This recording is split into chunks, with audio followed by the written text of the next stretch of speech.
Semua dan juga Bang.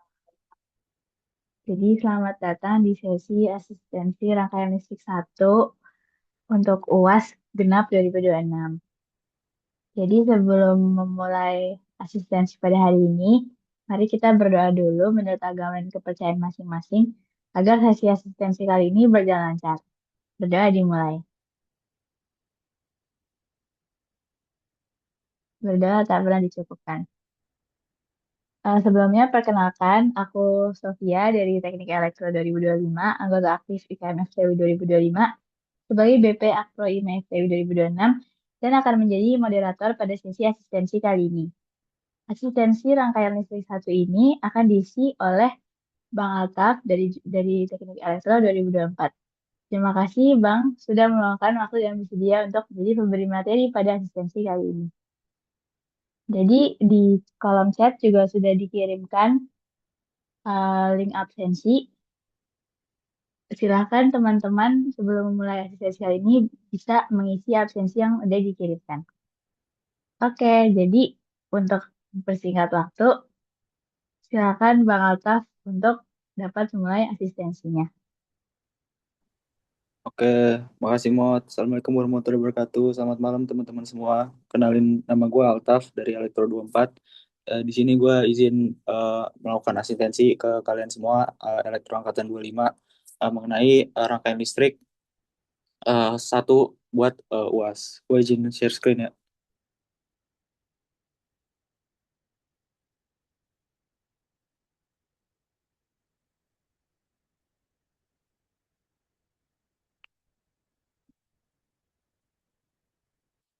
Udah kelihatan belum, Mod? Udah, aman Bang. Udah, oke.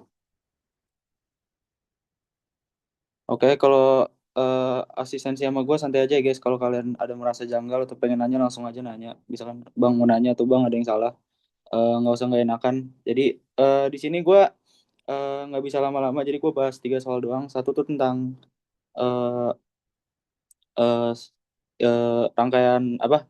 Rangkaian daya arus bolak-balik. Habis itu yang kedua tuh tentang rangkaian RLC atau rangkaian order kedua. Dan yang terakhir itu tentang eh, rangkaian AC juga tapi pakai fasor. Nah, di sini gue decide buat bahas soalnya otak-atik ya. Jadi gue di sini nomor 5 dulu, habis itu nomor ini berapa nih? Nomor satu, terus yang terakhir nomor 2. Soalnya berdasarkan kesulitan juga menurut gue tuh nomor 5 tuh lebih cepat dibahas, makanya gue eh, bahas di awal. Oke, jadi langsung aja buat soal nomor 5. Jadi di sini gue izin jelasin dulu teori dasar buat soal nomor 5. Jadi kalau dalam rangkaian DC kan biasanya kalian mengukur daya tuh dalam bentuk watt doang. Yaitu daya yang diserap pada suatu rangkaian. Nah, kalau dalam rangkaian AC gara-gara kalian punya komponen reaktif yaitu induktor dan kapasitor, kalian tuh memiliki tiga satuan daya yang berbeda, yaitu sorry sorry bentar.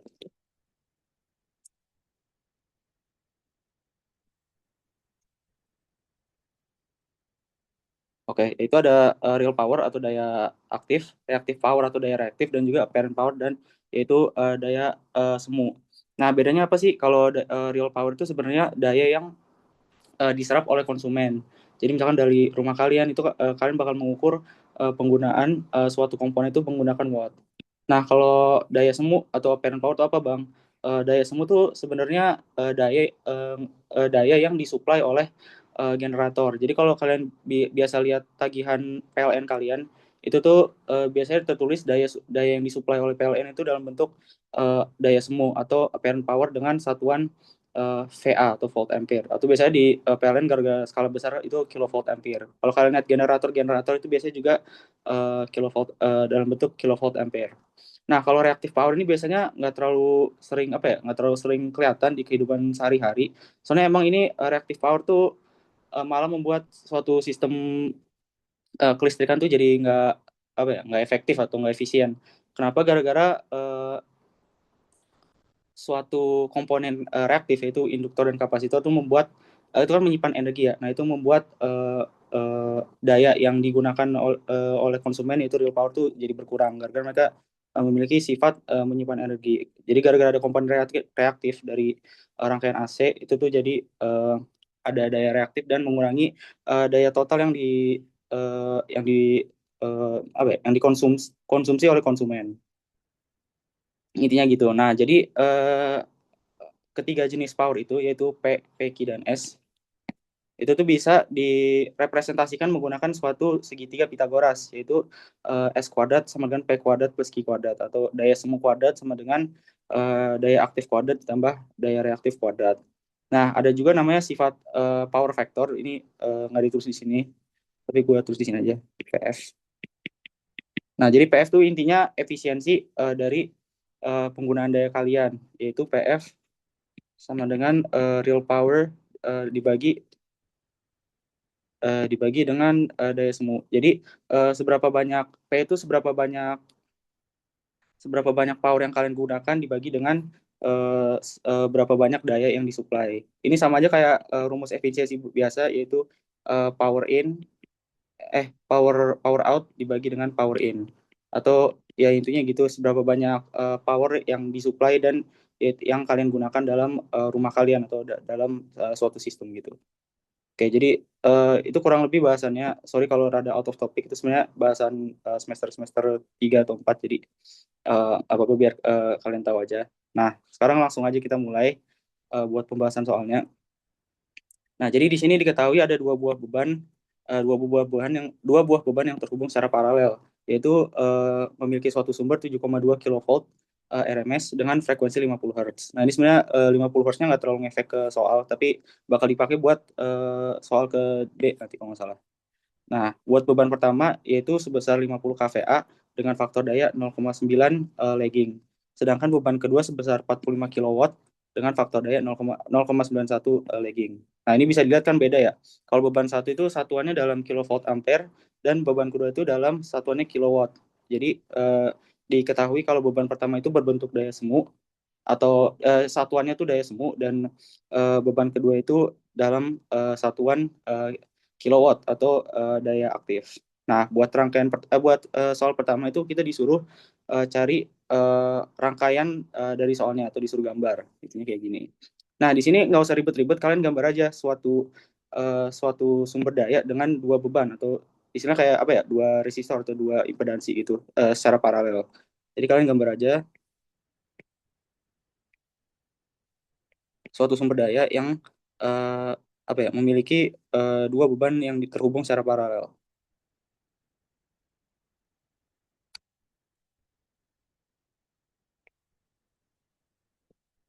Di beban pertama dan yang kedua itu terhubung secara paralel.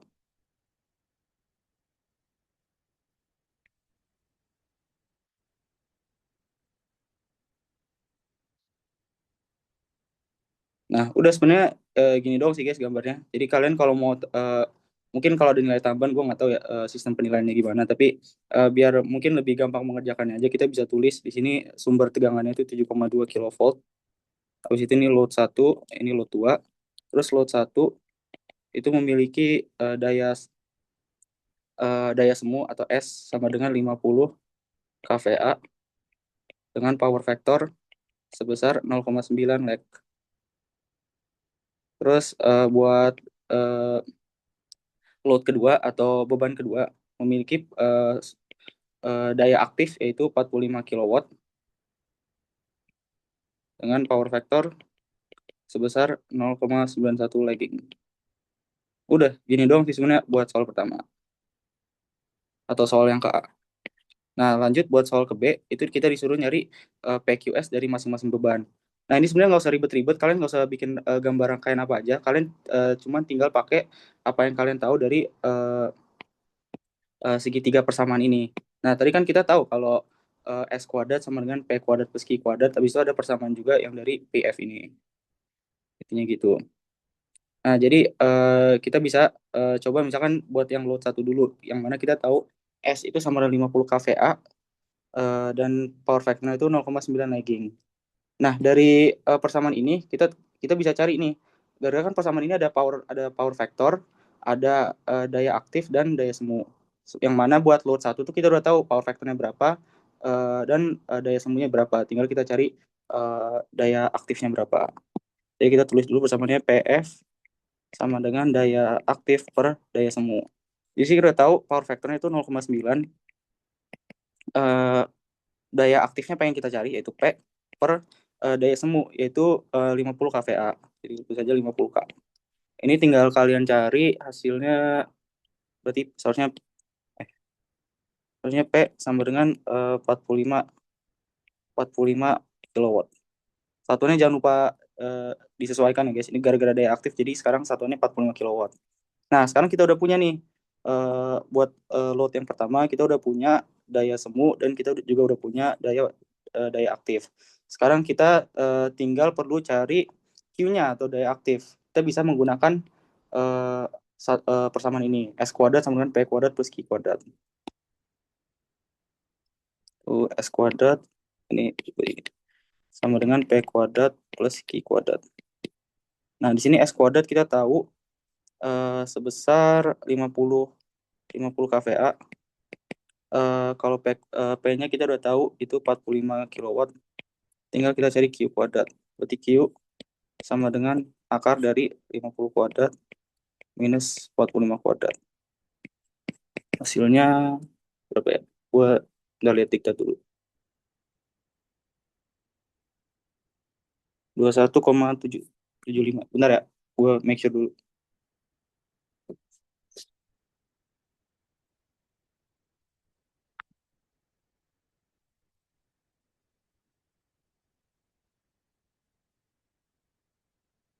Ya, 21,79 eh, kVAR atau kilovolt ampere reaktif. Nah, ini buat load satu kita udah kelar, tinggal kita ngerjain yang load kedua. Nah, yang load kedua kita udah tahu. Oke, BTW yang load kedua kan ada bedanya ya. Ini eh, tadi yang load satu tuh dalam bentuk daya semu, sementara yang kedua atau daya apa beban kedua itu dalam bentuk daya aktif. Tapi nggak apa-apa, kita masih bisa pakai persamaan yang ini. Karena kita udah tahu PF-nya berapa dan kita udah tahu P-nya atau daya aktifnya berapa. Tinggal kita cari daya semu. Berarti buat load kedua itu PF sama P per S. Nah, buat PF itu kita dikasih 0,91, terus P-nya 45 kilowatt per S. Berarti S sama dengan 45 kilowatt dibagi 0,91. Hasilnya berapa nih?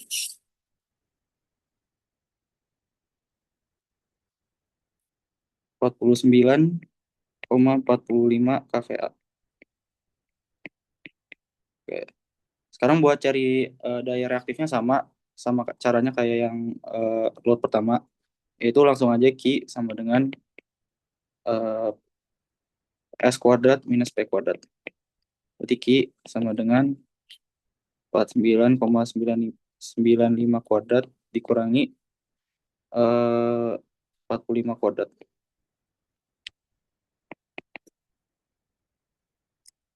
Hasilnya berapa tuh?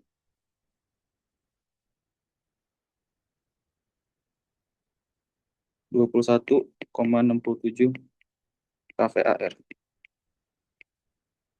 Kita udah tahu load satu load 2-nya masing-masing ada nilai P, Q, sama S. Jadi segini udah buat sub soal B. Sekarang kita cari sub soal C. Nah, buat nyari PQS faktor daya dan arus total sistem tersebut, kita tuh tinggal cari aja. eh, kita tinggal tambahin aja sih intinya. Jadi kita cari P total itu sama dengan P1 tambah P2, terus Q total sama dengan Q1 plus Q2. Habis itu buat S itu S total itu sama dengan akar dari P total kuadrat tambah Q total kuadrat. Oke. Oke, mungkin kita ngerjain dulu ya yang buat P total. Jadi kita udah tahu P1 P2-nya. Tadi P1 ya 45 kilowatt ditambah dengan P2 yaitu sama 45 kilowatt. Jadi kita tahu P total dalam rangkaiannya itu sama dengan 90 kilowatt. Nah, sekarang buat Q total, kita tahu Q pertama itu 21,79 kVAR dan yang kedua itu 21,67 kVAR. Jadi kita temuin kalau daya reaktif total itu kurang lebih 43,46 kVAR. Nah, ini P total tinggal kalian masukin sini dan Q total tinggal kalian masukin ke sini. Jadi S total sama dengan akar dari eh, 90 kuadrat tambah 43,46 kuadrat. Total sama dengan, boleh diktat aja 99,4 kVA. Udah deh. Nah, kalau sekarang kan disuruh nyari power factor ya. Kita tadi tahu PF sama dengan P per S. Ya udah, jadi kalau buat cari eh, power factor totalnya sama aja, berarti power factor total itu sama dengan P total dibagi S total. PF total sama dengan P total 90 dibagi S total itu 99,4 kVA. Itu sama dengan 0,905.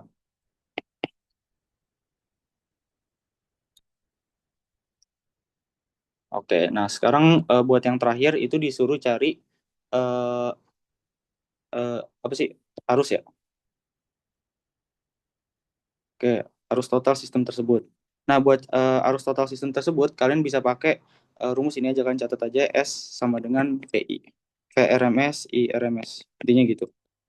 Nah, kita buat yang ini kan kita pengen cari arus total ya. Berarti di sini kita pakai S total. Habis itu di sini VRMS atau daya yang disuplai eh, sumber. Habis itu ini kita I yang dicari, IRMS. Nah, kita udah tahu tadi S totalnya itu 99,4 kVA. Terus V sumbernya itu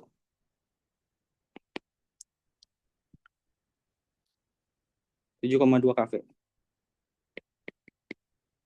dikali IRMS. Jadi IRMS-nya itu kurang lebih 99,4 dibagi 7,2. Yaitu 13,8 ampere. Oke, kurang lebih kayak gitu, guys. Terus yang terakhir itu apabila diinginkan faktor D sebesar 0,97, tentukan nilai kVAR. Oke. Oke, di sini kan disuruh kita buat soal ke D, kita pengen PF-nya itu dinaikin sama dengan 0,97 dari tadi hasilnya 0,9. Jadi di sini kita pengen meningkatkan efisiensi dari 0,9 ke 0,97. Nah, kalau kalian lihat sebenarnya tuh dalam persamaan ini kalau kalian analisis lebih lanjut, sebenarnya tuh daya reaktif itu berbanding terbalik dengan power factor. Jadi eh, semakin besar daya reaktifnya, semakin kecil power factor atau efisiensi pada rangkaian tersebut. Makanya di sini intinya kalau kita pengen naikin daya bukan daya, sorry, power factornya atau atau efisiensi pada rangkaian kita, itu kita harus ngecilin reaktif powernya, tapi real powernya yang sama. Jadi sini real power atau daya aktifnya itu masih sama, reaktif powernya kita kecilin, dan gara-gara reaktif powernya lebih kecil jadi kurang segini, apparent powernya juga lebih kecil jadi kurang lebih kayak gini, dan sudutnya tuh juga lebih mengecil, yang mana kita pakai PF sama dengan cos theta. Kayak biar gampang, tadi kan kita dikasih persamaan ya, PF itu sama dengan cos theta, jadi kita cari dulu sudutnya, yaitu cos theta sama dengan 0,97, berarti theta itu sama dengan cos min 1 0,97, itu sekitar 14,07 derajat. Kalau kalian nanya ini sudut sudut apa itu kalau kurang lebih sudut antara tegangan dan arus pada rangkaian AC. Jadi kalau dalam rangkaian AC itu pasti ada perbedaan fasa. Seharusnya kalian udah diajarin juga. Jadi eh, eh, 14,07 ini perbedaan fasa antara tegangan dan arus. Oke, nah terus di sini kan kita pengen disuruh cari nilai KVAR-nya. Oke, disuruh nyari KVAR-nya. Jadi kita udah tahu nih sudutnya berapa dan kita juga udah tahu eh, apa eh, power vektornya. Tinggal kita cari eh, nilai Q-nya. Nah, di sini kita sebenarnya bisa pakai eh, prinsip-prinsip trigonometri. Kita pengen nyari ini. Eh, kita udah pengen nyari reaktif power yaitu di sumbu tegak lurus yang ini. Terus kita udah punya sudut yang ini. Jadi kita bisa pakai tan. Itu tan theta sama dengan Q per P. Gara-gara kan kita pengen nyari ini Q, sementara real power-nya itu tetap sama. Dan kita juga udah tahu ini sudutnya berapa, itu tadi 14.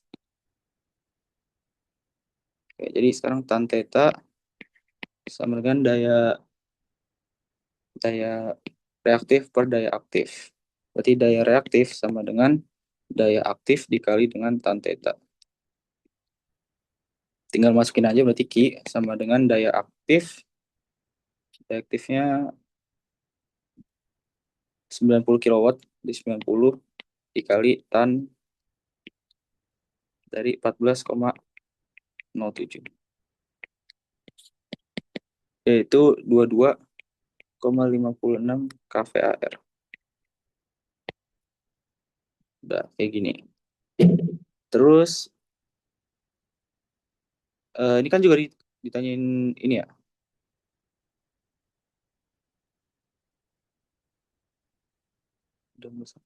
Oke, udah.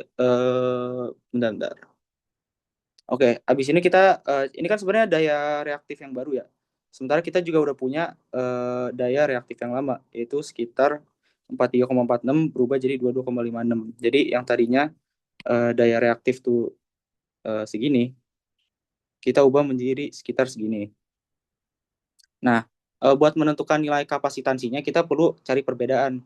Cari perbedaan antara daya daya total segini daya reaktif yang tadinya segini yang sekarang menjadi segini. Biar kita tahu nilai kapasitasi berapa sih yang kita harus tambahin biar uh, uh, daya reaktifnya tuh nurun dari sini ke sini. Nah, berarti kita bisa cari nilai perbedaannya itu tinggal QC misalkan yaitu Q yang lama dibagi dengan Q yang baru di atas ini dikurang dengan Q baru. Di QC sama dengan tadi berapa? 43,46 dikurang 22,56 kVAR. Di QC sama dengan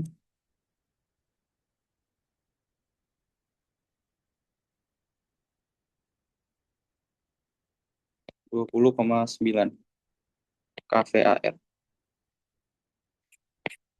Nah, di sini kita udah tahu perbedaannya berapa, yaitu kita harus mengurangi daya reaktifnya sebesar 20,9 kilovolt ampere.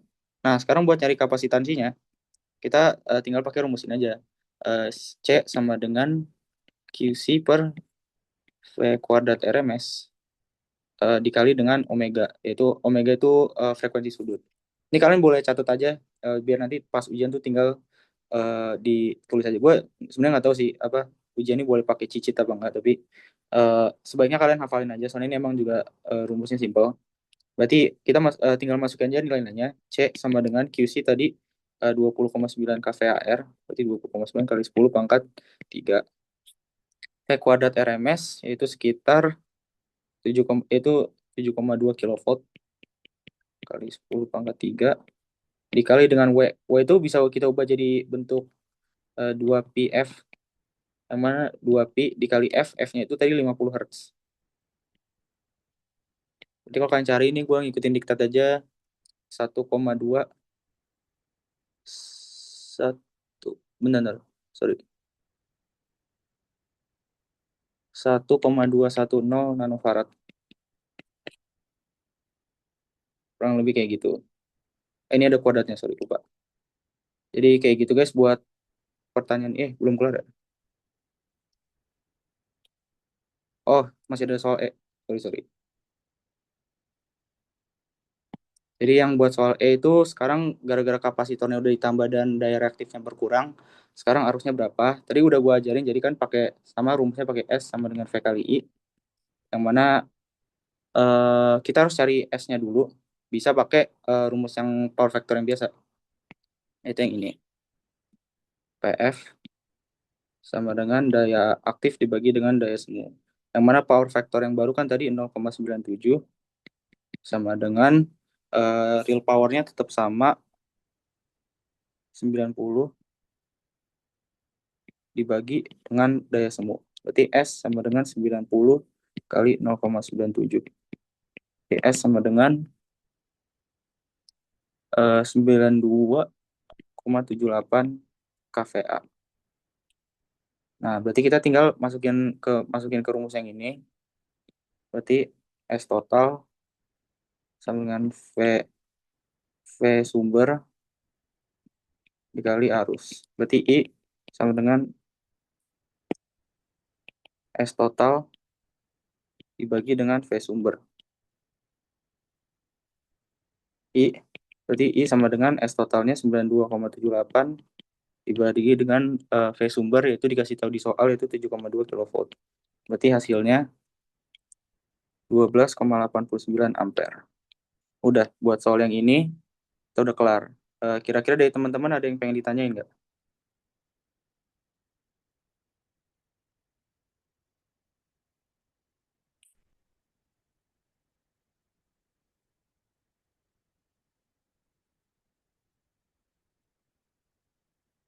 Kalau nggak ada yang pengen ditanyain, gue izin ke kamar mandi bentar ya. Nanti gue balik lagi. Kurang lebih 2 atau 3 menit lagi.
Oke, gue izin lanjut ya kalau nggak ada yang kalau ada yang mau nanya. Oke, selanjutnya ini soalnya terkait rangkaian RLC orde 2. Kenapa disebut dengan orde 2? Gara-gara ini rangkaian ini memiliki dua komponen reaktif, yaitu induktor di sini dan kapasitor di sini. Dan nanti kalau kalian ngerjain eh, persamaannya, itu bakal eh, hasilnya nanti ada persamaan orde kedua. Nah, buat FYI aja, sebenarnya persamaan orde kedua tuh nanti kalian setahu gue di semester 2 tuh belum belajar. Kalian bakal baru belajar di semester 3 di eh, kalau nggak salah Matlan 2. Jadi eh, nggak apa-apa kalau kalian belum paham, nanti boleh tanya-tanya aja. Tapi gue juga jujur belum, udah lama nggak ngerjain tipe soal kayak gini. Soalnya emang kalau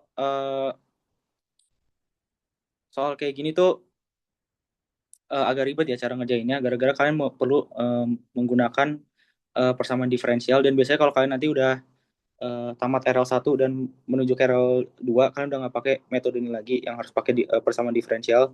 Kalian nanti bakal pakai metode pada soal yang ini nanti gue jelasin juga yang mana kita bakal mengubah suatu apa eh, in- eh, komponen induktor atau kapasitor itu menjadi suatu nilai ekivalen buat impedensinya nanti jadi dalam berbentuk bilangan imajiner. Jadi nanti kasih tahu aja kalau gue ada lupa-lupa dikit. Ini gue juga sambil inget-inget ngerjainnya. Jadi oke, gue izin jelasin juga. Ini beberapa persamaan yang dipakai. Yang paling utama tuh yang kalian harus perhatiin tuh yang di atas ini.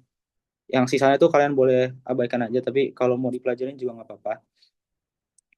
Intinya dalam suatu rangkaian RLC, kapasitor dan induktor tuh persamaannya rada beda. Gara-gara kan mereka elemen penyimpan energi ya. Jadi kalau dikasih suatu sumber arus atau sumber tegangan tuh mereka nggak langsung tegangan kapasitor atau induktor atau sorry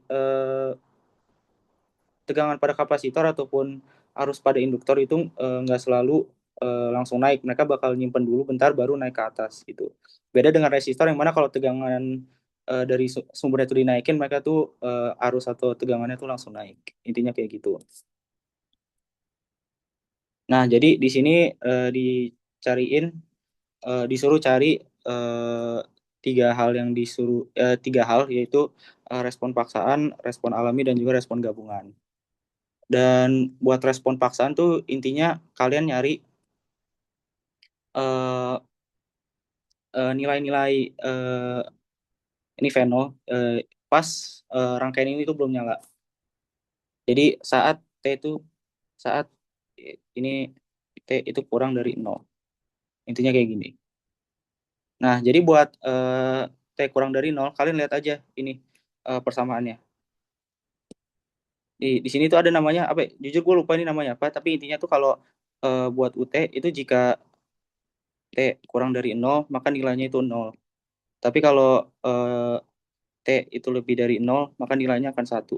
Intinya gitu. Jadi gara-gara di sini kita disuruh cari respon paksaan, yang mana T kurang dari nol ini sumber tegangan ini akan bernilai nol makanya kita abaikan aja. Berarti gara-gara kita abaikan ini akan menjadi open circuit. Jadi nanti buat sub soal A, hasil rangkaiannya akan kayak gini.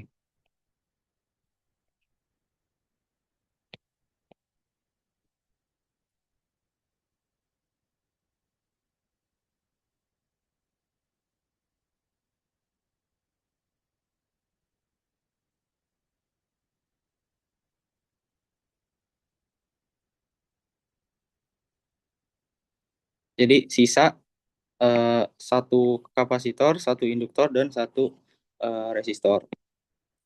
Jadi gampangnya gini, jadi kalau gara-gara nggak ada sumber tegangan, berarti semua nilai tegangan ataupun arus tuh hasilnya nol. Jadi VC nol min, itu BTW VC nol min itu artinya apa ya? Kayak eh, momen atau waktu ketika pas banget sebelum rangkaian ini nyala. Berarti pas nol min. Kalau misalkan gua tulis VC nol plus itu berarti nilai tegangan pada kapasitor saat tegangan ini baru banget dibuka atau baru banget dinyalain. Intinya kayak gitu. Jadi jangan bingung sama notasinya. Gara-gara ini apa eh, nilainya atau sumber tegangannya itu nol, kita bisa tulis semua nilai ini nol gara-gara nggak bakal ada arus yang melewati. Berarti VC nol sama dengan nol. Terus ini apa? Berarti eh, IL juga nol. IL nol min itu sama dengan nol. Berarti sisanya juga nol. Intinya kayak gitu. Nah, habis itu eh, kalau respon paksaan itu juga pas steady state. Gue juga jujur lupa-lupa ini sambil buka-buka diktat. Jadi kalau ada yang gue salah tolong kasih tahu aja. Jadi kalau pas steady state itu intinya pas baru banget rangkaiannya dinyalain. Yang mana ini tuh UT tuh udah bernilai satu. Ini UT-nya tuh udah bernilai satu. Dan gara-gara tadi gue sebut kapasitor dan induktor itu apa ya?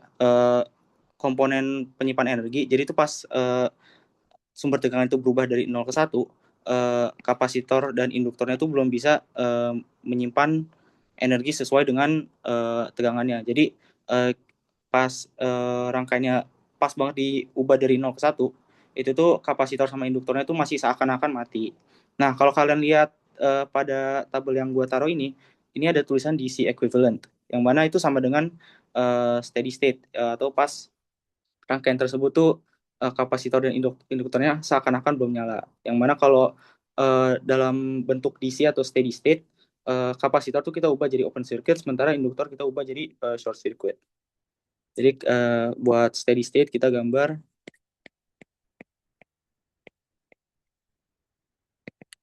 kita bisa gambar rangkaiannya.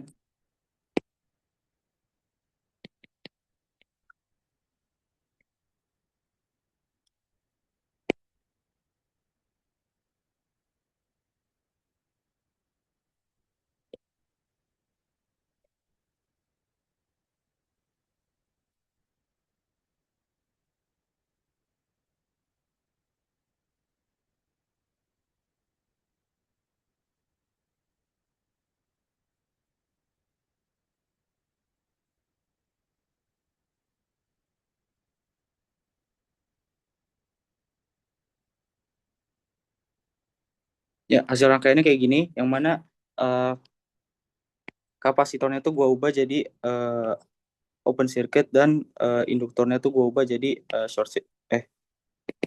Gua ubah jadi short circuit kayak gini. Nah, jadi kalau kayak ini kan kalian gampang ya ngerjainnya, tinggal kalian cari eh V V0T di sini berapa, pakai voltage divider. Ini kan nilainya 3 ohm, di sini 1 ohm. Mungkin bisa kalian cari dulu arusnya berapa, misalkan arus yang melewati di sini I. Dan tadi kan gua kasih tahu kalau eh, setelah rangkaiannya dinyalain itu nilai tegangannya itu 1 volt. Jadi ini 1 volt.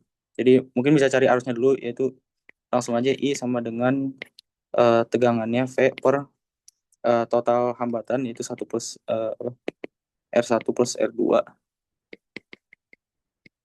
yang mana tegangan itu 1 volt, terus total hambatannya itu 4, berarti arusnya itu 0,25 ampere. Nah, buat cari VOT, berarti VOT pada steady state. Oh ya, kalau steady state notasinya itu pakai Tahingga. Jadi V0 V0 pas steady state itu sama dengan eh, arus pada rangkaian tersebut dikali dengan R2, sama dengan 0,25 dikali 3 ohm, itu 0,75 ohm. 75 volt, sorry. Oke, kurang lebih kayak gitu guys buat eh, respon paksaan. Jadi ini respon paksaan itu pas rangkaiannya mati, dan pas banget rangkaiannya diubah dari tegangan sama dengan 0 volt dan ke tegangan sama dengan 1 volt. Kurang lebih kayak gitu. Nah, sekarang buat soal B, kita tuh disuruh cari respon alami. Buat respon alami tadi kan B sama respon paksaan tuh, respon paksaan itu pas T kurang dari 0, atau pas rangkaian itu belum nyala. Pas buat respon alami, itu kalian cari pas T itu lebih dari 0, atau intinya pas rangkaian udah nyala. Nah, kalau pas rangkaian udah nyala, kalian tinggal gambar aja. Gambarnya itu persis sama kayak rangkaian yang dibuat pada soal.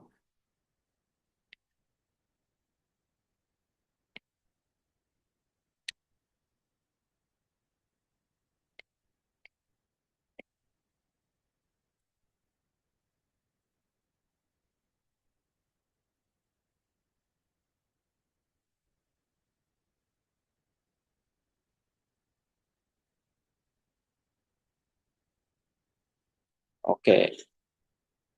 Nah, di sini disuruh cari,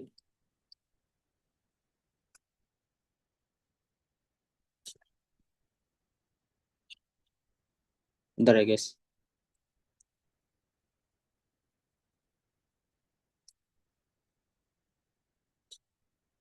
Oke, jadi kalau buat respon alami itu kalian intinya harus cari nilai perubahan pada kapasitor dan induktor, yang mana pada kapasitor itu eh, persamaannya ini yang tadi gue sebut. arus itu sama dengan kapasitansi dikali perubahan tegangan terhadap waktu, sementara induktor itu tegangan sama dengan nilai induktansi dikali eh, nilai apa dikali perubahan arus terhadap waktu pada induktor itu. Nah, berarti kan kita perlu cari ada dua dua nilai yang kita perlu cari, yaitu eh, tegangan pada kapasitor ini dan juga arus yang melewati induktor di sini, IL, intinya gitu. Nah, buat nyari dua nilai ini kita tuh bisa menggunakan metode-metode yang udah kalian pelajari pas sebelum UTS, yang mana ada metode node dan juga metode mesh. Oh, BTW di sini 1 volt juga, gara kan udah dinyalain. Nah, yang mana biar gampang eh, untuk menye- eh, biar gampang buat ngitungnya, di sini gue set node itu VC. Kenapa VC? Gara-gara ini kan sebenarnya ground ya. Di sini ground. Jadi node di sini tuh sama dengan tegangan kapasitor. Nah, buat di rangkaian bagian kanan itu gue juga mau taruh suatu mesh. Itu misalkan loop satu kayak gini. Nah, kenapa gue bikin loop satu doang? Gara-gara sebenarnya itu yang kita pengen cari itu IL doang. Jadi itu kita akan menggunakan mesh. Mesh itu buat nyari arus pada induktor dan kita akan menggunakan metode node untuk mencari tegangan pada kapasitor. Intinya kayak gitu. Nah, jadi kita pertama lakukan dulu KCL pada node VC, yang mana kalau KCL kalian ingat itu arus yang masuk atau arus pada suatu node itu yang masuk akan sama dengan arus yang keluar. Ini sih kalian bisa pakai permisalan, tapi biar gampang di sini gue gambarnya ini masuk, terus ini keluar. Yang mana ini tuh IR1, terus ini juga I kapasitor. Nah, berarti kita di sini udah punya suatu persamaan yang mana I yang masuk itu kalau kalian lihat itu IR1 dan yang keluar itu ada I induktor dan juga I kapasitor. Nah, buat IR1 kan kita belum tahu. Jadi kita tulis lagi IR1 terus sama dengan eh, oh ya BTW gini gini gini. Sorry sorry. Gue lupa. Ini kan rangkaiannya baru banget nyala ya. Jadi tadi notasi yang kita gunakan itu pas apa respon paksaan kan VC 0 minus ya. Nah, gara-gara ini rangkaiannya baru banget kita nyalakan, jadi kita menggunakan notasi 0 plus. Intinya kayak gitu. Jadi di sini IR1 0 plus sama dengan IL 0 plus tambah IC 0 plus. Nah, dalam rangkaian RLC biasanya ya, eh, apa ya variabel-variabel ini I kapasitor dan V induktor itu biasanya 0 min dan 0 plusnya tuh sama. Kenapa? Gara-gara eh, nggak mungkin dong tiba rangkaiannya baru nyala terus mereka udah berubah udah tiba-tiba naik ke atas, itu nggak mungkin. Soalnya kan yang gue sebut tadi mereka eh, komponen penyimpan energi, makanya nggak bisa mengubah nilai-nilai mereka secara drastis. Intinya gitu. Jadi ini IR1 kita belum tahu 0 plus. Terus tadi dari yang bagian respon paksaan kita udah tahu VL 0 min tuh 0. Berarti kita udah tahu juga eh sorry IC 0 min ya. Oh ya, ini gara-gara ini mati berarti kita udah tahu juga IL, sorry gue lupa, 0 min itu juga sama dengan 0. Terus VL VC 0 min itu juga 0. Tapi ini hanya berlaku buat IL, buat IL IL sama VC. Jadi IL 0 min sama dengan IL 0 plus, habis itu VC 0 min sama dengan VC 0 plus. Kayak gitu. Sorry, sorry, gue lupa bahas tadi. Gue juga, tadi kan gue bahas ini, gue lupa-lupa inget juga. Jadi, tadi kita udah ketemuin IL 0 plus, IL 0 min itu 0, jadi IL 0 plus itu juga 0. Jadi plus IC 0 plus itu kita belum tahu. Kita nggak bisa tadi IC 0 itu nggak bisa sama dengan IC 0 plus gara-gara nggak memenuhi syarat. Kita tuh patokannya ini di sini. Kenapa cuma bisa IL sama VC? Gara-gara yang dipakai tuh yang ini, IL sama VC. Nah, berarti di sini kita tahu pertamanya IR 0 plus itu sama dengan IC 0 plus. Nah, di sini kita tinggal pakai node ubah IR1 ini aja, IR1 ini ke suatu persamaan node, berarti kan IR1 itu sama dengan satu minus VC dibagi dengan resistansinya itu R1. R1 itu 1 ohm. Terus sama dengan IC 0 plus. Berarti kita tahu kalau eh bentar, bentar. Oh ya, nah ini kan kita juga ketemu, udah dapet nih VC-nya. Yang mana VC ini adalah VC 0 plus. Tadi dari yang gue sebut tadi, VC 0 min itu sama dengan VC 0 plus. Berarti yang mana gara-gara buat pas rangkaian respon paksaan ini belum ada apa-apa, berarti VC 0 min itu sama dengan nol, yang maka VC 0 plus itu juga nol. Berarti di sini 1 minus 0 per 1 sama dengan IC 0 plus. Berarti IC 0 plus sama dengan 1 ampere. Yang lebih kayak gitu. Nah, IC 0 plus ini kita bisa ubah jadi persamaan diferensial, yang mana di sini kita udah tahu IC itu sama dengan C dikali dV per dt. Berarti di sini kita I-nya tuh bisa kita ubah jadi eh, C C dikali dVc 0 plus per dt sama dengan 1.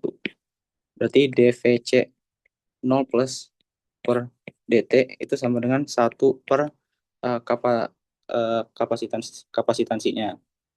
Berarti dVc 0 plus per dt itu sama dengan, gara-gara kapasitansinya nilainya,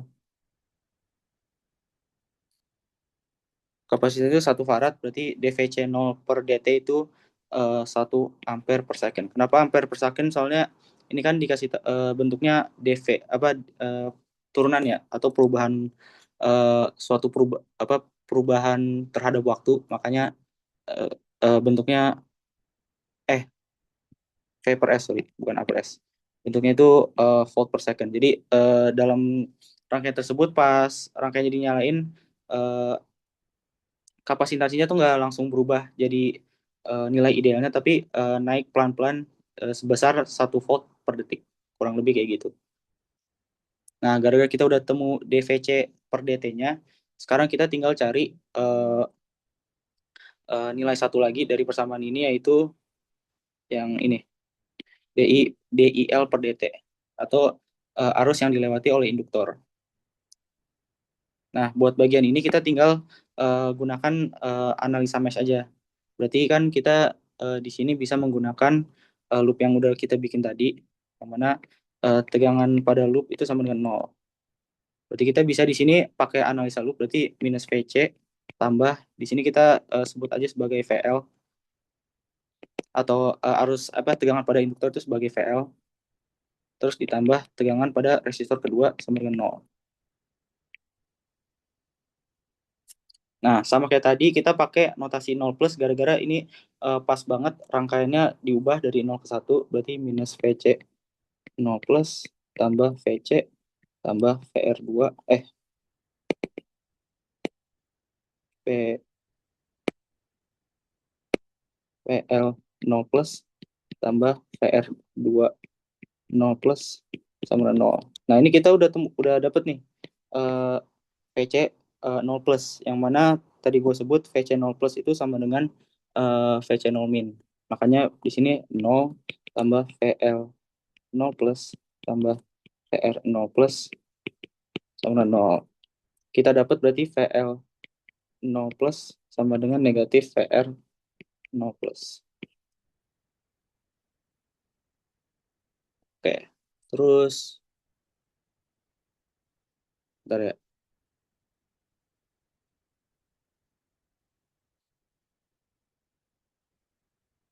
Bentar guys, gue lupa.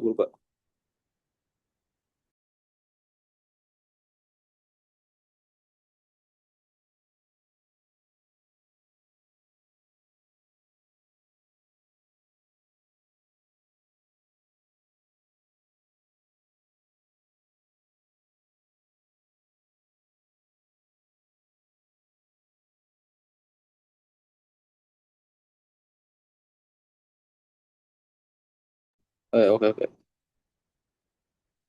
Oke, ini kita udah dapat VL 0 plus sama dengan minus VR 0 plus. Nah, gara-gara VR itu bukan apa ya, bukan elemen, kalau nggak salah tuh gara-gara bukan gara-gara elemen eh, elemen penyimpan. Jadi gue juga ini sebenarnya lupa-lupa ingat, sorry banget guys, tapi di sini tuh VR eh, minus VR nol itu kita bisa asumsiin sebagai apa, VR nol itu kita bisa asumsiin sebagai VR nol plus. Jadi VR nol plus sama dengan VR nol min. Jadi sini kita dapat VL nol plus sama dengan negatif nol. Tadi kan kita gara-gara ini pas apa belum ada tegangan, semuanya itu bernilai nol, berarti kita dapat VL nol plus itu sama dengan negatif nol, atau VL nol plus sama dengan nol volt. Nah, buat bagian ini tinggal kita ubah jadi persamaan diferensial yang ini. Berarti VL nol plus itu sebenarnya induktansi dikali DIL nol plus dibagi dengan DT sama dengan nol. Berarti DIL nol plus per DT sama dengan nol ampere per second. Berarti nggak ada perubahan pada eh, arus pada induktor.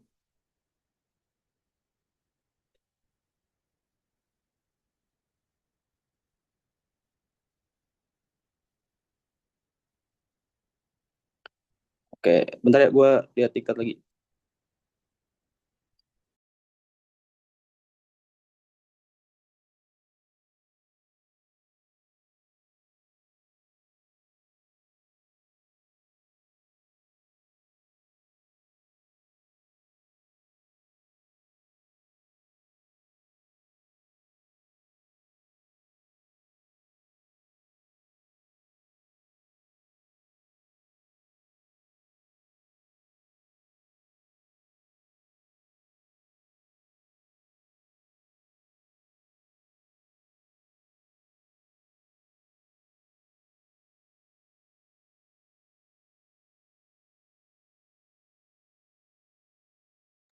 Oke, oke.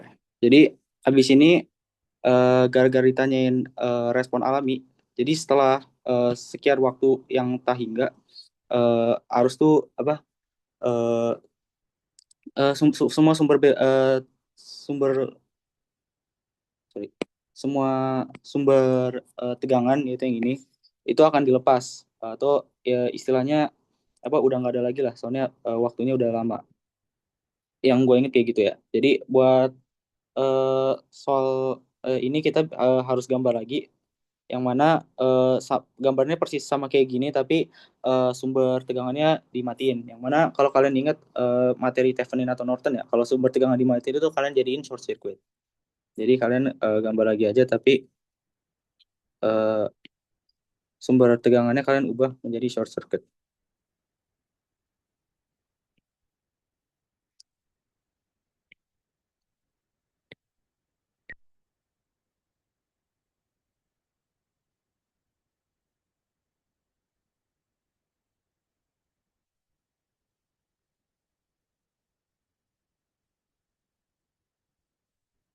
Oke, jadi gambarnya kurang lebih kayak gini. Yang mana rangkaiannya sama tapi udah nggak ada sumber tegangannya lagi. Nah, abis ini kita analisisnya persis sama kayak yang kita lakuin tadi, yang mana kita akan mencari nilai VC di sini dan juga nilai IL di sini. Kebalik ya. Kita mau nyari ya gitu lah pokoknya tegangan pada induktor dan juga eh, eh arus pada perubahan arus pada induktor dan perubahan tegangan pada kapasitor. Caranya sama persis sama kayak tadi, kita akan menggunakan metode-metode yang udah dipelajari sebelum UTS, yaitu metode node dan mesh, yang mana di sini VC dan di sini ada loop satu. Analisnya persis sama kayak tadi, yang mana buat metode metode node itu yang masuk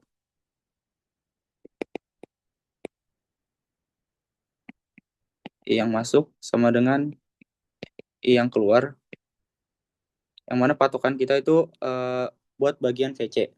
Nah, ini kita kerjain lagi aja IR1 oke gini, gini. Eh, buat kayak gini kita asumsiin kalau ini semuanya keluar kayak gini.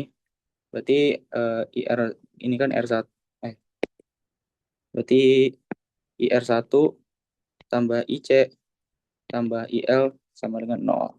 Nah, gara-gara ini tuh rangkaian udah nyala selama tak hingga, kita tuh udah nggak usah pakai notasi-notasi 0 plus atau 0 min lagi, kita tinggal nulis kayak gini aja. Yang mana kita bisa ubah nilai IC itu dengan persamaan diferensial seperti tadi. Yang mana IR1 itu tambah IC itu kita ubah dengan ini. C dikali dVC per dt tambah IL sama dengan nol. Berarti kalau IR1 kan kita udah IR1 itu eh, bisa kita gunakan hukum ohm yaitu VC per R1. Kenapa VC? Soalnya resistor yang ini itu paralel dengan nilai kapasitornya. Makanya kita bisa dapat VC per R1 itu sebagai IR1. Terus tambah kapasitansinya itu 1 dVC per dt ditambah IL sama dengan nol. Nah, berarti nilai R1 kan yang tadi 1, berarti VC ditambah dVC per dt tambah IL itu sama dengan nol. Nah, ini kita simpan dulu sebagai persamaan pertama. Nah, buat metode mesh kita kerjain lagi. Itu semua tegangan pada loop itu sama dengan nol. Berarti kita kerjain lagi ini buat loop yang ini. Yang mana eh, di sini ada VC, di sini ada VL, dan di sini ada VR2. Berarti minus VC tambah VL tambah VR2 sama dengan nol. Nah, di sini kan kita punya nilai VL. PL-nya kita ubah dengan persamaan induktor ini. Berarti minus VC tambah L dikali DI per DT ditambah VR2 sama dengan 0. Sekarang eh, tinggal kita otak-atik aja persamaannya. Yang mana minus VC itu tambah L-nya kan tadi berapa nilai induktansinya itu 1 juga. Berarti sisa DIL per DT tambah VR2 sama 0. Nah, VR2 itu kita bisa ubah dengan hukum Ohm, yang mana eh, VR2 itu sebenarnya kan ini kan VR2 seri dengan arus pada induktor kan ya. Berarti gue bisa tulis VR2 itu arus yang melewati arus induktor dikali dengan nilai resistansinya yaitu R2, yang mana nilai resistansi R2-nya itu kan 3 ohm. Makanya kalian tinggal ubah aja R2-nya itu sebagai 3 ohm. Min VC tambah DIL per DT tambah R2-nya kan 3 berarti 3 IL sama dengan 0. Ini kalian simpan sebagai persamaan kedua. Nah, kalau kalian lihat nih, persamaannya tuh sama-sama ada nilai VC. Di sini ada VC, di sini ada VC. Berarti kalian tinggal sekarang tinggal masukin nilai VC, nilai VC yang ini, ya, sorry, nilai VC yang ini ke sini. Berarti kalau ini kita jabarin, itu hasilnya, taruh nggak gini biar gampang, biar ikutin diktat gini aja. Yang ini kita masukin ke sini. Berarti kita dapat VC sama dengan DIL per DT tambah 3IL. Berarti nilai VC ini kita masukin pada persamaan ke sini. Berarti di sini kita dapat kalau VC plus DVC per DT tambah IL sama dengan 0. Berarti VC itu DIL dari persamaan yang atas ini. DIL per DT tambah 3IL tambah DVC per DT tambah IC sama 0. Nah, kalau kalian lihat lagi di sini ada kalau kalian lihat lagi di sini tuh sebenarnya ada VC lagi. Berarti kita bisa taruh lagi nih nilai VC di sini dalam persamaan diferensial ini. Berarti DIL per DT tambah 3IL tambah D dikali VC itu DIL per DT tambah 3IL per DT tambah IC. Nah, tadi kan gue sebut ini rangkaian order 2 ya. Bisa kalian lihat lagi, ini sekarang udah bisa kelihatan lah kenapa eh, ini disebut order 2. Gara-gara kalau kalian jabarin tadi persamaannya akan menghasilkan persamaan ini. Yang mana ini kan ada turunan di dalam turunan, yang mana yang akan menghasilkan turunan order kedua. Makanya disebut sebagai rangkaian order kedua. Berarti kalau kalian jabarin persamaan yang ini, tuh kalian hasilnya bakal eh, ini berarti D kuadrat IL per DT kuadrat ditambah 3 dikali DIL per DT tambah IC sama dengan 0.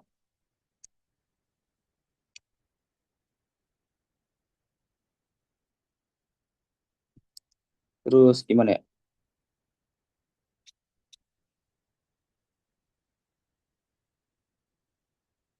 Oh ya, habis itu ini IC itu kita ubah lagi jadi persamaan diferensial. Ini kan IC itu sama dengan DVC per DT. Buat yang ini. T tambah 3IL D kuadrat.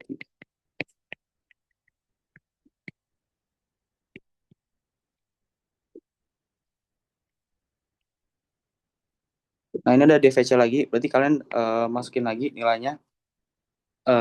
Nilai VC yang tadi kalian temuin. Yang ini. Itu ke dalam sini. Berarti DIL per DT tambah 3IL tambah D kuadrat IL per DT kuadrat tambah 3 DIL per DT tambah D dikali DIL per DT tambah 3IL per DT sama dengan 0. Nah, gini kan sekarang udah enak ya. Kalian punya suatu persamaan yang isinya IL semua. Berarti di sini kalian punya tinggal dijabarin lagi aja yang bagian terakhir ini.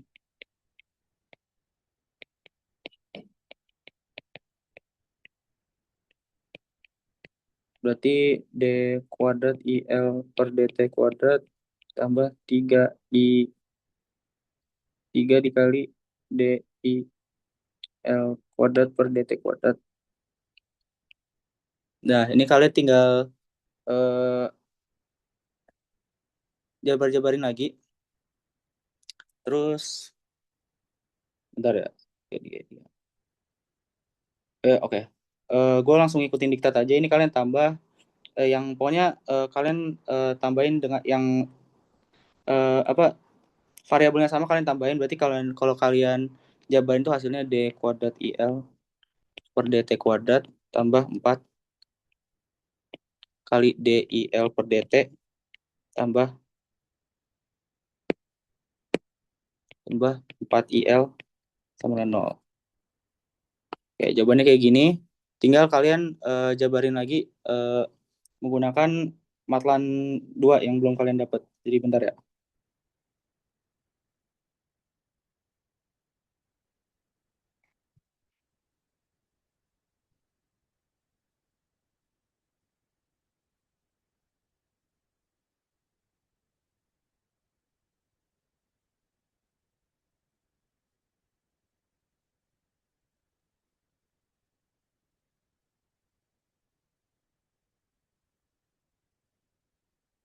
Nah, oke. Tadi kan kalian dapat D kuadrat IL per DT kuadrat tambah 4 DIL per DT tambah 4 IL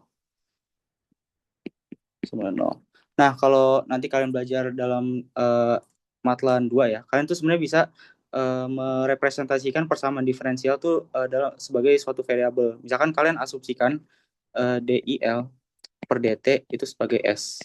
Berarti kalian kalau D kuadrat IL per DT kuadrat itu sebagai S kuadrat, dan kalau IL doang itu sebagai 1. Jadi kalian di sini persamaan hasil persamaannya itu akan kalian asumsikan atau kalian ubah jadi S kuadrat tambah 4S tambah 4 sama dengan 0. Gara-gara ini jadi S kuadrat, terus ini jadi S. Kurang lebih kayak gitu. Nah, terus ini kalau kalian cari akar-akar S-nya itu akan hasilnya S sama dengan -2. Ini akar yang sama. Nah, terus itu ada kalau dalam persamaan diferensial ya, ini tuh kalian setelah mencari akar-akarnya, kalian nanti akan ada eh, kalau nggak salah tiga jenis persamaan yaitu overdamped, critically damped, sama underdamped. Kalau akarnya akar kembar atau akarnya sama itu namanya critically damped. Kalian bisa baca-baca lagi di diktat atau mungkin eh, baca-baca materi Matlan 2 mungkin curi start. Berarti yang mana ini tuh kalau critically damped tuh rumusnya VT sama dengan A1 plus A2T eh, dikali E pangkat minus ST. Kayak gitu. Nah, kita kan di sini udah dapat S itu sama dengan minus 2, jadi kalian tinggal masukin aja minus 2-nya ke sini. Berarti VT sama dengan A1 plus A2T dikali dengan eh, E pangkat 2T. Udah, hasilnya segini. Tinggal kalian cari eh, nilai A1 sama A2-nya. Ini jujur tinggal eh, hukum matematik doang. Jadi, dan gue juga sebenarnya ini udah nggak bisa lama-lama lagi. Jadi, eh, kalau kira-kira ini gue langsung skip ke pertanyaan selanjutnya, kira-kira gimana guys? Ada sabi nggak? Ini sisanya tinggal kalian baca diktat doang, soalnya tinggal matematika doang.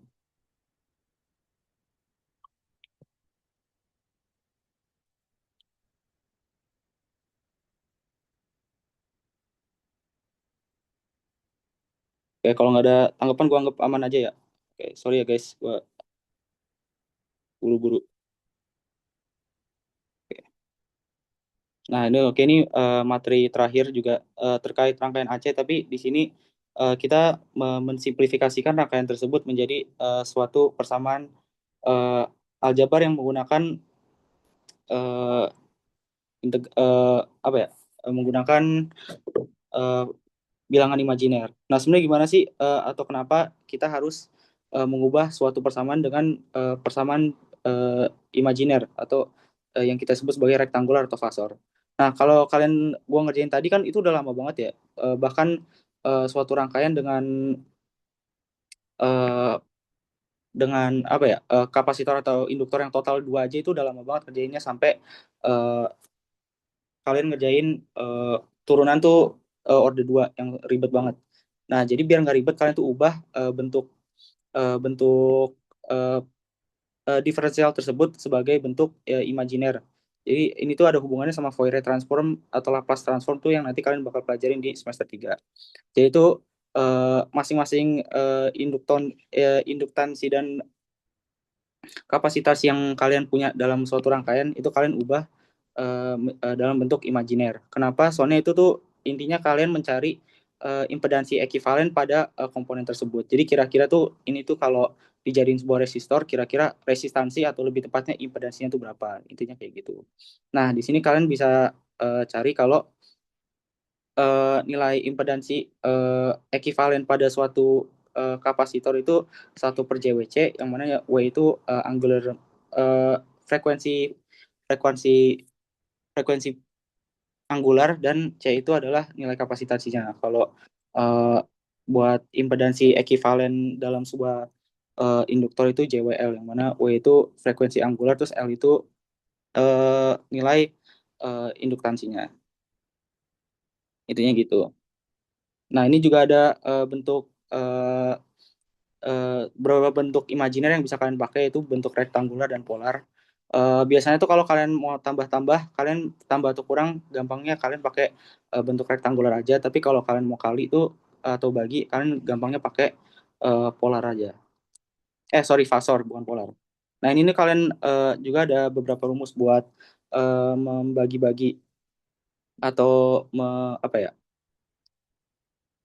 Buat mengkonversi fasor ke rektangular, yang mana kalau kalian dikasih bentuk fasor x plus y, kalian bisa ubah ke r r sudut itu menggunakan rumus ini, yang mana r itu amplitudenya x kuadrat plus y kuadrat, dan tan theta atau sudut fasanya itu tan theta sama dengan y per x, atau berarti theta itu sama dengan tan min 1 y per x. Nah, kalau kalian dikasih bentuk fasornya terus kalian mau ubah jadi bentuk rektangular, kalian tinggal gunakan rumus ini, yang mana x itu sama dengan r cos theta, terus y itu sama dengan r sin theta. Nah, gara-gara di sini kalau kalian lihat rangkaiannya itu juga rada ribet. Kalian memiliki suatu bentuk kayak gini yang nggak bisa dijadiin suatu rangkaian ekivalen paralel. Makanya itu kita menggunakan suatu eh, apa ya, konsep yang belum kita bahas pada asistensi ini, yang yaitu delta to y transformation. Yang mana delta to y transformation itu eh, kalian intinya mengubah suatu rangkaian ekivalen berbentuk segitiga menjadi berbentuk Y atau berbentuk bintang. Yang mana ini kan kalau dalam rangkaian kita ini kan berbentuk delta ya. Kalau kalian lihat nih sebenarnya ini sama aja kayak sebuah segitiga kayak gini atau kayak gini ya. Nah, makanya itu kita biar lebih memudahkan kita menyederhanakan rangkaian, kita ubah dulu ke Y. Nah, bisa juga ada beberapa kasus yang kalian harus mengubah dari bentuk Y ke delta. Intinya kayak gitu. Nah, buat pertanyaan pertama itu kita disuruh buat ubah nilai pada rangkaian ke dalam fasor dan gambarkan ulang rangkaiannya. Oke, jadi langkah pertama tuh kalian identifikasi dulu nilai eh, apa ya, tegangannya, yang mana kita di sini dikasih tegangan itu sama dengan 40 dikali sin 2000 T.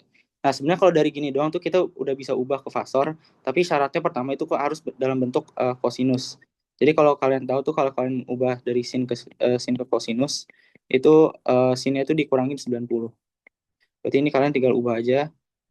Berarti VS T sama dengan 40 dikali kosinus 2000 2000 T dikurangi 90 derajat. Kayak gini.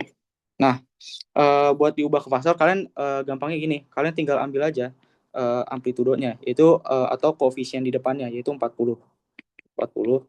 Nah, terus buat sudut fasanya kalian ambil aja perbedaan fasa di sini yaitu negatif 90 derajat.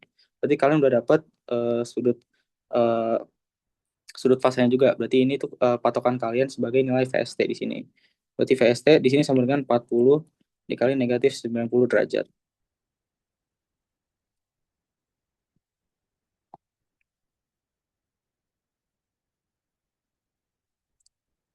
Oke, nah terus sekarang kita tinggal nyari nilai impedansi ekivalennya, yang mana setiap ada nilai induktor atau kapasitor kita ubah berdasarkan nilai-nilai di sini.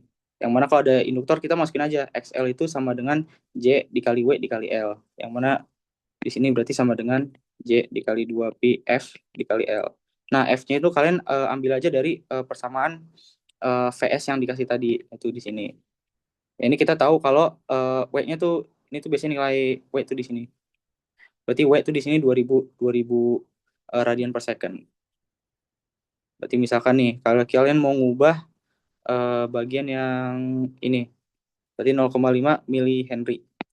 Kalian ubah berarti XL J dikali JW. Nah, berarti di sini kalian udah tahu nih, eh, W-nya itu bernilai 2000 radian per second, berarti kan masukinnya 2000 dikali nilai induktansinya itu 0,5 mili Henry.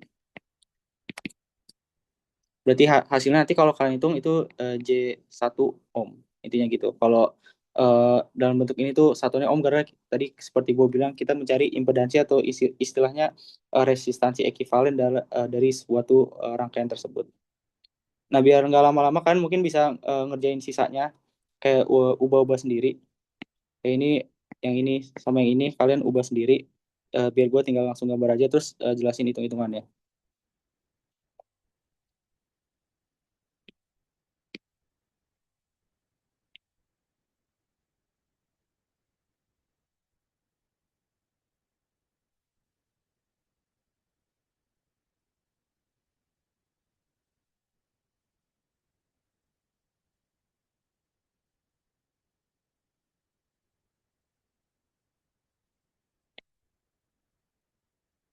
Oke, ini gue langsung masukin aja nilainya, yang mana di sini 1 ohm, sini 1 ohm, ini negatif J1 ohm, ini J1 ohm, di sini 1 ohm, J1 ohm, negatif J1 ohm, J1 ohm, negatif J1 ohm, 1 ohm. Terus di sini ada sumber tegangan 40 minus 90 derajat volt. Nah, di sini kalian bisa menggunakan konsep-konsep rangkaian listrik dasar aja itu yang pertama ini kita ngerjain di seri atau di paralel-paralelin dulu. Yang mana kita bisa lihat nih kalau bagian ini itu seri dan bagian ini tuh juga seri. Yang mana kalau kita tambahin tuh di sini tuh kita bisa buat bagian rangkaian yang ini kita bisa mencari suatu nilai apa bagian rangkaian yang diparalelin. Yang mana buat bagian yang ini itu eh, secara impedansi serinya itu sebesar 1 plus J1 ohm. Tinggal kalian tambah aja. Terus ini buat bagian ini itu 1 min J1 ohm. Kayak gitu. Nah, berarti buat cari paralelnya kalian tinggal cari Z paralel itu sama dengan ZS1 dikali ZS2 dibagi ZS1 tambah ZS2. Yang mana ZS1 tadi ini satu ini dua. Kita temuin itu ZS1 itu 1 plus J1 ohm. Terus itu yang ZS2 itu 1 min J1 ohm. Terus yang bawah itu 1 plus J1 ditambah 1 minus J1. Ini coret berarti sisanya itu 1 plus J1 dikali 1 minus J1 per 2. Nah, tadi seperti yang udah gue sebut tadi, kalau kalian punya suatu perkalian seperti ini, alangkah baiknya kalian ubah bentuk rektangular ini dulu ke bentuk fasor. Jadi kalian ubah IJ1 ke bentuk fasor dan I minus J1 ke bentuk fasor. Eh, Biar kalian nggak bingung, gue kasih contoh. Yang mana kalau berdasarkan persamaan yang ini, kita kan dikasih bentuk eh, rektangularnya. Jadi kalian ubah dulu ke bentuk R dan ke bentuk tetanya. Yang mana kalau misalkan buat yang I plus J1, kalian mau ubah ke fasor, itu kalian tinggal ikutin rumus yang tadi. Yang mana R itu sama dengan X kuadrat plus Y kuadrat. Yang mana di sini tuh X-nya itu 1 dan Y-nya itu juga 1. Nah, X 1 kuadrat plus 1 kuadrat berarti hasilnya akar 2. Terus buat tetanya itu tan min 1 Y per X. Yang mana Y-nya itu 1 dan X-nya juga 1. Karena tan min 1 dari 1. Berarti hasilnya 45 derajat.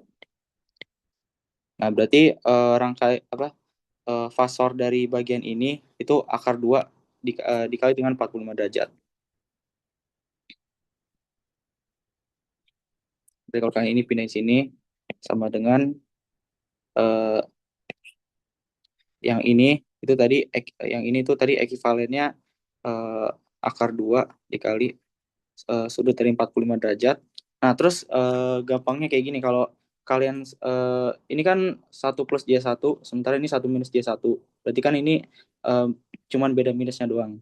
Berarti kalau gampangnya kayak gitu, kalian di sini tinggal taruh aja amplitudenya itu tetap sama akar 2 tapi arahnya itu beda. Yang mana yang plus itu 45 derajat, kalau yang di sini yang resiprokalnya atau koefisiennya itu negatif 45 derajat.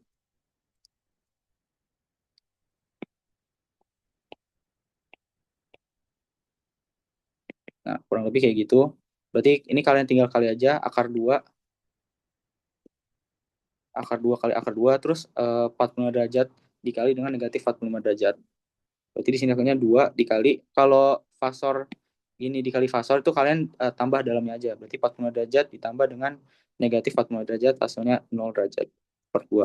Berarti di sini buat bagian rangkaian yang ini itu impedansi ekivalen itu 1 ohm kayak gitu.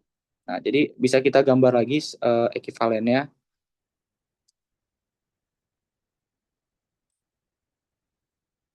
Rangkaian ekivalen yang udah kita bikin apa tadi secara paralel.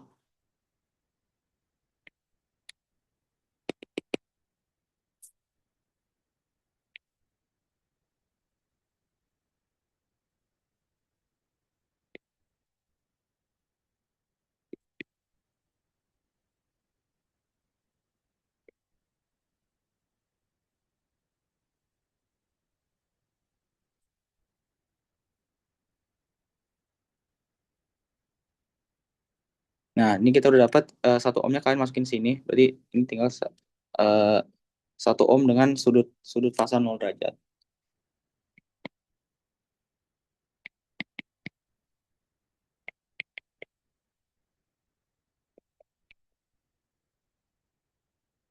Nah, sekarang kalau kalian coba lihat lagi, kalian tuh nggak bisa melakukan impedansi ekivalen seri lagi pada rangkaian ini.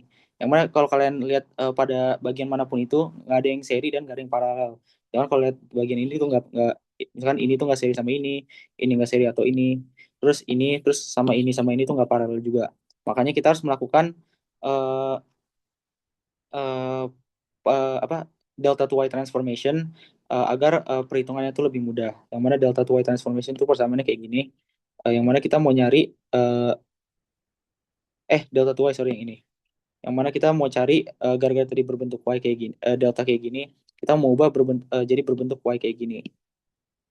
Berarti kita cari nilai R1, R2, R3-nya berapa. Nah, gara-gara bagian eh, kanan dan kiri sini nilai-nilainya sama, yaitu 0,5 milifarad, 0,5 milihenry, dan 1 ohm, kita tinggal beruntungnya cuman harus ngukur sekali doang.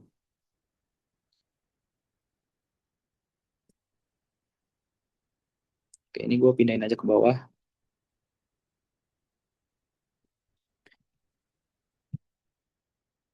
Nah, berdasarkan nilai ini, kalian tinggal masukin aja nilai-nilainya. Di sini misalkan kita asumsikan yang ini, yang J1 ini tuh sebagai R, RC, terus yang ini tuh sebagai RA, dan yang minus J1 ohm itu sebagai RB. Nah, berarti kita di sini tahu eh, ya kita pengen cari impedansi totalnya. Yang mana berarti buat misalkan kita mau nyari R1 dulu, berarti buat bagian yang ini. Berarti R1 atau Z1 itu sama dengan ZB kali ZC per ZA plus ZB plus ZC. Nah, ini kalian tinggal masukin nilainya, yang mana RA atau ZA itu tadi itu satu, dan sorry RB ya. RB atau ZB itu negatif J1, dan JC itu J1. Terus tinggal di bawah tuh tinggal ditambahin semua, berarti satu tambah J1 minus J1. Ini kalau kalian hitung, itu hasilnya eh, biar cepat minus J1 ohm aja. Itu kalian bisa coba-coba hitung sendiri. Nah, buat Z2 itu rumusnya ngikutin yang ini aja. Berarti Z2 kayak gini, berarti RA kali RC per RA plus RB plus RC. Nah, berarti di sini ZA dikali ZB per ZA plus ZB plus ZC. Nah, di sini ZA kita tahu itu 1 ohm dikali dengan ZC yaitu J1 per 1 plus J1 min J1 sama dengan J1 ohm. Nah, tinggal kita cari Z3 yang mana Z3 itu RA kali RB per RA plus RB plus RC. Yang mana kalau buat impedansi itu berarti ZA kali, oh ini sorry, ini tadi C. ZA kali ZB per ZA plus ZB, ZB plus ZC. Yang mana ZA-nya itu tadi 1 dikali dengan ZB itu negatif J1 per 1 plus J1 min J1. Eh, ya, sama dengan hasilnya eh, 1 ohm.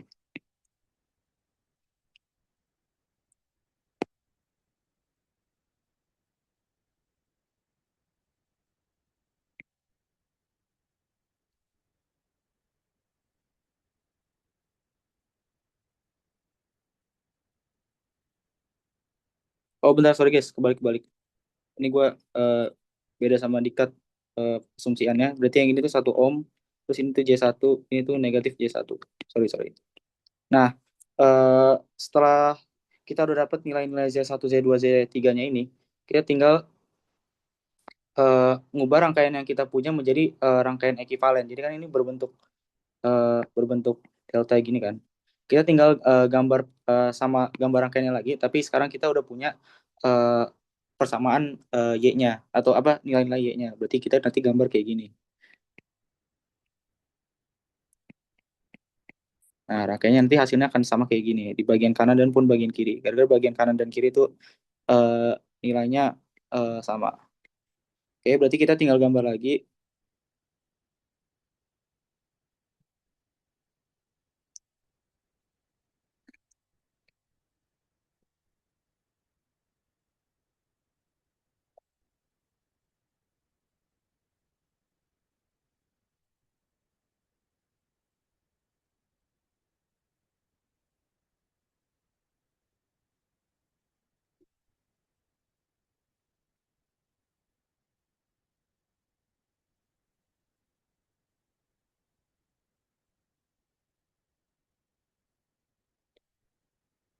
Nah, tinggal masuk-masukin nilai ZZ-nya. Jangan sampai kebalik nilai-nilai Z-nya, gara-gara ini kan kanan sama kiri itu eh, nggak simetris ya. Jadi kalian harus perhatiin lagi nilai eh, apa nilai ekivalen yang mana. Misalkan kalian tadi mau cari R3, jangan lupa R3 tuh di bagian atas ini gitu. Oke, ini tinggal kalian masukin aja nilainya tadi ini 1 ohm. Terus gue di sini izin langsung ngejiblak dari diktat aja. J 1 ohm, J 1 ohm, 1 ohm, ini 1 ohm, J 1 ohm, dan negatif J 1 ohm.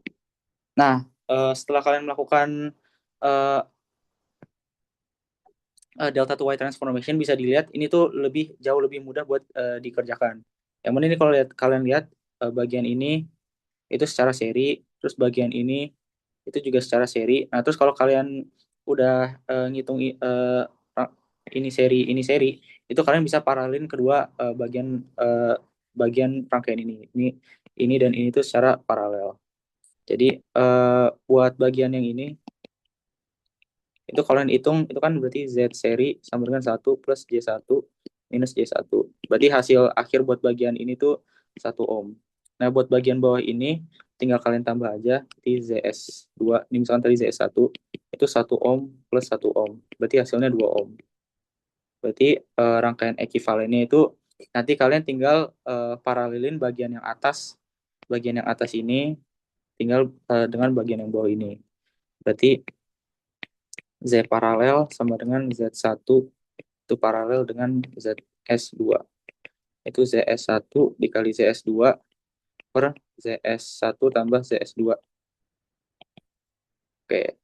Jadi ZS1 itu 1 ohm dikali 2 per 1 tambah 2. Hasilnya 2/3. Ya, 2/3 ohm. Berarti kita bisa gambar rangkaian ekivalennya lagi. Yang mana kita tinggal sisa bagian-bagian yang ini.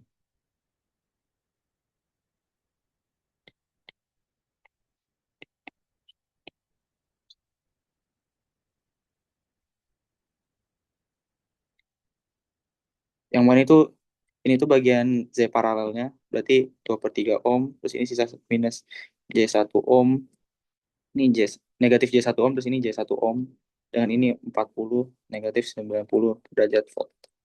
Nah, kalau di sini kan udah gampang nih, tinggal seri satu doang. Berarti kalian kalau cari impedansi ekivalennya, tinggal gampang berarti Z series akhir, Z series yang final itu 2/3 di minus J 1 tambah J 1. Berarti impedansi total pada rangkaian awal ini itu sebenarnya cuman 2/3 ohm. Kurang lebih kayak gitu. Nah, buat bagian soal terakhir kan disuruh cari nilai IT. Nah, ya udah berarti kalian tinggal pakai hukum ohm aja. Berarti kita kan udah tahu nih nilai apa voltnya segini, voltage-nya segini, terus nilai uh, impedansi totalnya itu 2/3 ohm. Berarti kalian pakai hukum ohm aja, V sama dengan I kali R atau V sama dengan I kali Z. Berarti I sama dengan V per Z, yang mana V itu 40 dengan sudut 90 derajat per 2/3. Ini gara-gara nggak punya fase, berarti tinggal kita, maksudnya nggak punya sudut yang ini, atau sama aja sudutnya itu 0 derajat. Kita tinggal ubah, atau tinggal kebagi aja, berarti 40 dibagi dengan 2/3. Itu hasilnya 60, terus negatif 90 kurang 0, yaitu tetap negatif 90 derajat. Udah, kita dapat nilai hasil akhir tuh 60 60 ampere dengan sudut fasor itu negatif 90 derajat. Kalau kalian mau ubah lagi ke versi awal yang berbentuk cos atau sin, bisa kalian tinggal ubah aja. Yang mana eh, 60 ampere ini tuh sebagai amplitude. Berarti kalian tulis sebagai koefisien di depan 60, terus dikali cos tadi tinggal ngejiplak lagi. Tadi kan nilai W-nya tuh 2000. Berarti kalian tulis lagi eh, WT atau 2000 2000 dikali T minus 90 derajat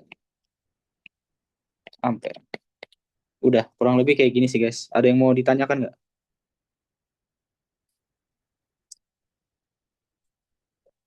Kalau nggak ada yang mau ditanyakan, mungkin gue balikan ke mod kali ya.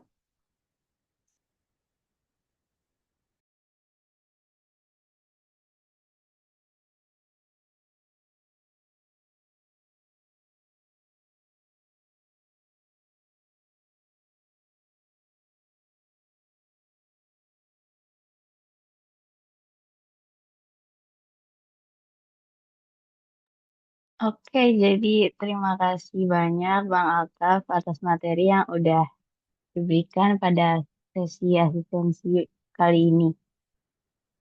Oh iya, kami ingatkan kembali juga untuk teman-teman buat mengisi absensi yang udah ada di chat Zoom ya.